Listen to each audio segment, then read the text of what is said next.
കളഞ്ഞു കിട്ടിയ ബാഗിൽ നിറയെ പണം. ചേർത്തല സ്വദേശിയായ 69 വയസ്സുള്ള ശശിയുടെ കണ്ണ് മഞ്ഞളിച്ചില്ല. കാത്തിരുന്ന ഉടമയ്ക്ക് പണം മടക്കി നൽകി. ജീവിത പ്രയാസങ്ങൾക്ക് നടുവിലും നേരിൻ്റെ വഴിയിലൂടെ സഞ്ചരിക്കുന്ന CPM പ്രവർത്തകനാണ് ശശി. ശശിക്ക് അനുമോദന പ്രവാഹം. ആ ചെറിയ ബാഗ് നിറയെ നോട്ടുകളായിരുന്നു, ഒരു മൊബൈൽ ഫോണും. ഇക്കുറിയും കൂലിപ്പണിക്കാരനായ ശശി ശരിയുടെ വഴിയിൽ തന്നെ നടന്നു. റോഡരികിൽ കിടന്നു കിട്ടിയ പണമടങ്ങിയ ബാഗ് ഉടമ വരുമെന്ന് കാത്തിരുന്ന തിരികെ നൽകി. 3.5 വർഷം മുൻപ് ഇതേ തരത്തിൽ പണമടങ്ങിയ ബാഗ് കിട്ടിയപ്പോഴും ശശി ഉടമയെ തേടിപ്പിടിച്ചു തിരികെ ഏൽപ്പിച്ചിരുന്നു. കഴിഞ്ഞ ദിവസം രാവിലെ ചേർത്തല മണവേലി പാലത്തിന് സമീപം വൈദ്യുതി തൂണിനരികിൽ കിടന്നാണ് ബാഗ് കിട്ടിയത്. ഉടനെ തന്നെ സമീപത്തുള്ള കടക്കാരനെ അറിയിച്ചാണ് ബാഗ് തുറന്നത്. പണമാണെന്നറിഞ്ഞപ്പോൾ എണ്ണാനൊന്നും മുതിർന്നില്ല. അതിനുള്ള അവകാശം തനിക്കില്ലെന്നാണ് ശശിയുടെ പക്ഷം. ഒരു 10-11 മണി ആയിട്ടുണ്ട്. അപ്പോൾ ഇങ്ങനെ നടന്നു പോയായിരുന്നു. അപ്പോൾ മണവേലി പാലത്തിനോടൊക്കെ ഇങ്ങനെ നടന്നു വരുന്ന വഴിക്ക് റോഡിന് കിഴക്കേ സൈഡ് ഒരു 11 മണിക്ക് അടുത്തിട്ടുണ്ട്. അപ്പോഴാണ് ഒരു ബാഗ് അവിടെ റോഡ് സൈഡിൽ കിടക്കും. ഞാൻ ആ ബാഗ് എടുത്ത് തുറന്നു നോക്കിയപ്പോൾ 500-ൻ്റെ കെട്ടാണ് ഇരിക്കുന്നത്. ഫോണുമുണ്ട്. ഞാൻ വഴി അതിൻ്റെ അടുത്തുള്ളൊരു കടയിൽ ചെന്ന് ഞാൻ പറഞ്ഞ് ഇന്ന പോലെ കാശ് കിട്ടിയിട്ടുണ്ട്, എന്ത് ചെയ്യുമെന്ന് ചോദിച്ചപ്പോഴത്തേക്കും ഞാൻ പാപ്പ അവിടെ പിടിച്ചിട്ടുണ്ടെങ്കിൽ നമുക്കത് ആവശ്യം.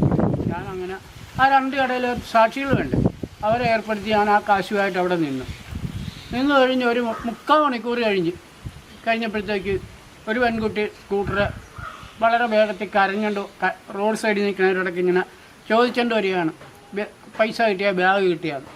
ഞാനവിടെ നിന്നിട്ട് പറഞ്ഞു കൊച്ചു കഴിഞ്ഞിട്ട് വാന്ന് പറഞ്ഞു. അപ്പോൾ ഞാൻ പറഞ്ഞ് അത് ഉടനെ പറഞ്ഞുകൊണ്ട് ഓടി വന്നു പറഞ്ഞു. ഞാൻ ചോദിച്ചു ബാഗ് പോയത് എങ്ങനെയാണെന്ന് ചോദിച്ചു. അത് സ്കൂട്ടറെ വന്നാണ്, സ്കൂട്ടറിൽ നിന്ന് തെറിച്ച് പോയതാണ് എന്ന് പറഞ്ഞു. ഞാൻ പറഞ്ഞു ഇതാണെന്ന് നോക്കാം, അത് തന്നെയെന്ന് പറഞ്ഞു. ഞാൻ പിടിച്ചതെന്ന് പറഞ്ഞു. തുറന്ന് നോക്കാൻ പറഞ്ഞു. എല്ലാതും അതിൽ നഷ്ടപ്പെട്ടിട്ടുണ്ടാകുന്ന നോക്കാൻ പറഞ്ഞു. അതില്ല, ഒന്നുമില്ല.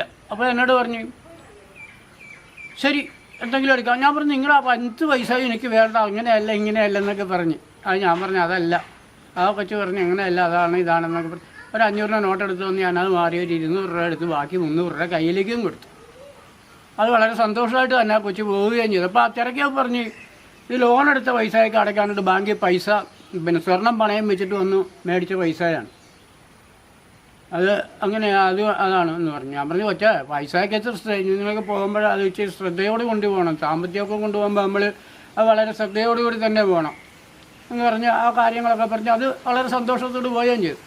അതിനു മുമ്പ് എനിക്കിതുപോലെ തന്നെ നമ്മുടെ DP കവല കിടന്നു ഇതുപോലൊരു കേസ് കെട്ടിന് പോയപ്പോൾ തന്നെ 10 പൈസ ഇല്ലാത്തൊരു കാലഘട്ടത്തിലാണ് അന്നും എനിക്കിതുപോലെ ഒരു ബാഗ് എന്ന് പറയാൻ ഒത്ത് കിട്ടി. ഞാനതുവഴി ആ കാശുമായിട്ട് നേരെ അപ്പോൾ ഞാൻ വിചാരിച്ചത് പോലീസ് സ്റ്റേഷനിൽ കൊണ്ട് കൊടുക്കാണ്. അപ്പോൾ ഓട്ടോക്കാരൻ ഇവിടെ അടുത്തുള്ളൊരു ഓട്ടോക്കാരനാണ് ഞാൻ ഓട്ടോയും വിളിച്ചുകൊണ്ട് പോയത്. ഞാൻ ബോയ്സിൻ്റെ വാതിക്കൽ ചെന്നപ്പോഴത്തേക്ക് എനിക്ക് തോന്നി ഇത് ഓട്ടോ പിന്നെ പോലീസ് സ്റ്റേഷനിൽ കൊടുത്തിട്ട് കാര്യമില്ല. ഞാൻ പറഞ്ഞു നേരെ വക്കീൽ ഓഫീസിലേക്ക് വിടാൻ പറഞ്ഞു. നേരെ വക്കീൽ ഓഫീസിൽ നിന്ന് വക്കീലിനെ വിളിച്ച് ബാഗ് കയപ്പിച്ച് ഞാൻ കാര്യം പറഞ്ഞു. വക്കീൽ തുറന്നു നോക്കിയപ്പോൾ അതിൻ്റെ അഡ്രസ്സ് ഉണ്ട്. ഉടനെ ഫോൺ ചെയ്തപ്പോഴത്തേക്ക് ഉടനെ ഈ പോയ കക്ഷി പറഞ്ഞ് കാശ് നഷ്ടപ്പെട്ട കക്ഷി പറഞ്ഞ് എൻ്റെ കയ്യിൽ നിന്നൊന്നും പോയിട്ടില്ലെന്ന് പറഞ്ഞു.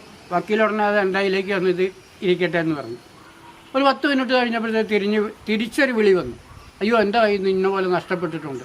വക്കീൽ ഉടനെ പറഞ്ഞു അത് നഷ്ടപ്പെട്ടിട്ടുണ്ടെങ്കിൽ അത് കിട്ടിയ ആൾ ഇവിടെയുണ്ട്, നിങ്ങൾ എത്രയും പെട്ടെന്ന് കോടതി കവല ഇന്ന വക്കീൽ ഓഫീസിലേക്ക് വന്നു പറഞ്ഞു. പുള്ളി ഉടനെ ആ സ്ഥലത്ത് വന്നിട്ട് ഞാൻ ബാഗ് കയ്യിലേക്ക് കൊടുത്തു. ഉടനെ ബാഗ് എൻ്റെ കയ്യിലേക്കാന്ന് വെച്ചാൽ പുള്ളി ഉടനെ പറഞ്ഞു ആവശ്യമുള്ള പൈസ അടയ്ക്കാൻ പറഞ്ഞു. ഞാൻ പറഞ്ഞു നിങ്ങളുടെ 10 പൈസ എനിക്ക് വേണ്ട, യാതൊരു 10 പൈസ എനിക്ക് വേണ്ട, അതെല്ലാം എടുത്തേ പറ്റുള്ളൂ എന്ന് പറഞ്ഞു. ഞാനൊരു മനസ്സോടുകൂടി ഒരു 500 രൂപ എടുത്തു. വണ്ടിക്കൂലിയില്ലാതെയാണ് പോയിരിക്കുന്നത്, കേസിൻ്റെ കാര്യത്തിന് പോയിരിക്കുന്നത്. ആ 500 രൂപ എടുത്ത് വെച്ച് പുള്ളിയുടെ കയ്യിലേക്ക് ആ ബാഗും കൊടുത്തു. പുള്ളി എന്നെ വീട്ടിലേക്ക് ക്ഷണിച്ചു. വീട്ടിലേക്ക് വരുവാന്ന് ചോദിച്ചു. ഞാൻ പറഞ്ഞു ഞാൻ വരികയില്ല, ഈ ആവശ്യമില്ലാത്ത പൈസ കിട്ടിക്കഴിഞ്ഞാൽ അതൊരു ആപത്താണ്. കടക്കാരനെയും കൂട്ടി ഏറെ നേരം കാത്തിരുന്നപ്പോഴാണ് ഒരു സ്ത്രീ സ്കൂട്ടറിൽ കരഞ്ഞ് പലരോടും തിരക്കിയത്. സ്വർണ്ണപ്പണയം തിരിച്ചെടുക്കാനായി സമാഹരിച്ച തുകയുമായി പോയപ്പോൾ സ്കൂട്ടറിൽ നിന്ന് തെറിച്ചു വീണതാണ് ബാഗ്. 1 ലക്ഷം രൂപയായിരുന്നു ബാഗിലുണ്ടായിരുന്നത്. കാര്യം മനസ്സിലായതോടെ ശശി പുത്തനമ്പലം സ്വദേശിയായ സ്ത്രീക്ക് ബാഗ് കൈമാറി. സമീപവാസികളെ ബോധ്യപ്പെടുത്തിയാണ് കൈമാറിയത്. ചേർത്തല നഗരസഭ 15-ാം വാർഡ് പുത്തൻപറമ്പ് പാപ്പ എന്ന് വിളിക്കുന്ന ശശിയാണ് കണ്ണുമഞ്ഞളിക്കാതെ നേരിന്റെ വഴികാട്ടിയത്. കൗൺസിലർ അനൂപ് ചാക്കോ അടക്കമുള്ള നാട്ടുകാർ ശശിയെ അഭിനന്ദിച്ചു. സാമൂഹിക മാധ്യമങ്ങളും 69-കാരന് വലിയ കയ്യടിയാണ് നൽകിയത്. 3.5 വർഷം മുൻപ് DP കവലയിൽ വെച്ചാണ് ബാങ്കിൽ നിന്ന് പണവുമായി ഇറങ്ങിയയാളുടെ സൈക്കിൾ ബാഗിൽ നിന്ന് പണമടങ്ങിയ ബാഗ് നഷ്ടപ്പെട്ടത്. ബാഗ് കിട്ടിയ ശശി ബാഗിൽ നിന്നും കിട്ടിയ ഫോൺ നമ്പർ വഴി ആളെ തേടിപ്പിടിച്ചാണ് കൈമാറിയത്.